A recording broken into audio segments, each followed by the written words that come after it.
example, magbigay ng mga bagay na nagsisimula sa letter C na matatagpuan sa kusina. Sir, kaya kailangan namin ng teacher dito. Ito lahat ng mga estudyante to. Sa teacher, nagmumula ang talino, ang knowledge ba, mga enday, mga ibo.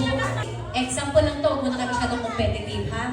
Simula sa letter C na matatagpuan sa kusina. Go! Can opener. Okay, can opener. Hindi nyo kaya kami walang ganun, kaya kami ano lang ang kutsilyo. Wala akong idea mo. O, tanggal ka na, mga ganun kasi. O, nakakamot-kamot, tanggal ka. Okay, next. Nakasadas na siya ngayon.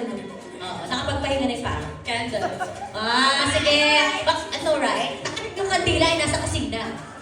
May kandila ba kayo? Wala pa kayo kandila sa kusina. Wala! Brown out, nasa kusina. Sige, tama. Gagawa natin ang paraan niya. Basta ikaw, sagot ko yan. Okay? Oo, kung may English sa kanila, pinaparinig mo naman kasi. Okay, isa manalo. Cup. Cup! Perfect. Corkscrew. O, corkscrew, di nyo kaya.